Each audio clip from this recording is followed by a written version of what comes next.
মধ্যপ্রাচ্যের মরুর দেশ সৌদি আরব ও কুয়েতে বিরল আবহাওয়া বিরাজ করছে। দেশ দুইটিতে যেখানে বছরের অধিকাংশ সময় প্রচণ্ড গরম থাকে, সেখানে তাপমাত্রা বর্তমানে নেমে গেছে শূন্যের নিচে। বর্তমানে দেশ দুইটিতে তাপমাত্রা বিরাজ করছে -3 ডিগ্রি সেলসিয়াসে। এছাড়া কুয়েতের বিভিন্ন অঞ্চলে তুষারপাতের খবরও পাওয়া গেছে। দেশ দুইটির গ্রামীণ ও মরু এলাকাগুলোতে ঠান্ডার প্রকোপ বেশি। আবহাওয়া দপ্তরের বরাত দিয়ে কুয়েতের সংবাদ মাধ্যমগুলো জানিয়েছে, গত সোমবার থেকে মাত্র 17,818 বর্গ কিলোমিটার আয়তনের এই দেশটির সর্বত্র তাপমাত্রা -3 ডিগ্রি সেলসিয়াস থেকে -6 ডিগ্রি সেলসিয়াসে ওঠানামা করছে। দেশ জুড়ে ব্যাপক শীতল বাতাস বয়ে যাওয়ার পাশাপাশি বিভিন্ন জায়গায় তুষারপাতের খবরও পাওয়া গেছে।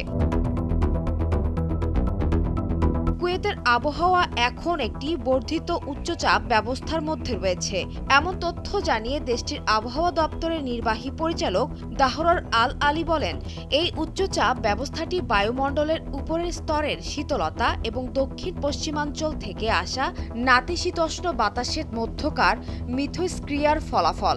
এছাড়া শৈত্যপ্রবাহের জন্য আবহাওয়ার উচ্চচাপ ব্যবস্থাকে দায়ী করেছেন তিনি।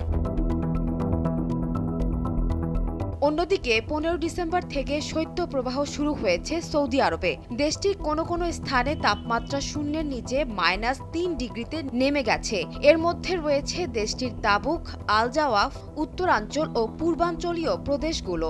আর গত সোমবার থেকে দেশটির রাজধানী রিয়াদ, মক্কা, মদিনা, আল কাশেম সহ উপকূলীয় অঞ্চলেও তাপমাত্রার একই অবস্থা। দেশটিতে শৈত্যপ্রবাহ চলাকালে জরুরি প্রয়োজন ব্যতীত জনসাধারণদের বাড়ির বাইরে বের না হওয়ার পরামর্শ দিয়েছে আবহাওয়া অধিদপ্তর। এছাড়া ঠান্ডা থেকে বাঁচতে প্রয়োজনীয় ব্যবস্থা নেওয়া এবং সৌদি সরকারের সংক্রান্ত গাইডলাইন অনুসরণ করতেও জনসাধারণদের প্রতি আহ্বান করা হয়েছে। 2050 সালের মধ্যে বিশ্বের গড় তাপমাত্রা 1.5% চেয়েও বেশি বাড়বে, আর তার জেরে ভয়াবহ এক পরিস্থিতির সৃষ্টি হবে। সবচেয়ে ভয়াবহ অবস্থা হবে মধ্যপ্রাচ্যে।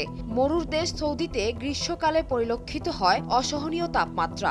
বিশেষ করে জুন জুলাই মাসে সূর্যের তাপে ঘর থেকে বের হওয়া যায় না, আর শীতকালে তাপমাত্রা নেমে আসে শূন্যের কোঠায়। চলতি বছর হজ মৌসুমে দেশটিতে তাপমাত্রা এতই বেশি ছিল যে মক্কায় হজ করতে গিয়ে 1300 মানুষের মৃত্যু হয়েছিল। সানজানা তাবাসসুম, ভোরের কাগজ।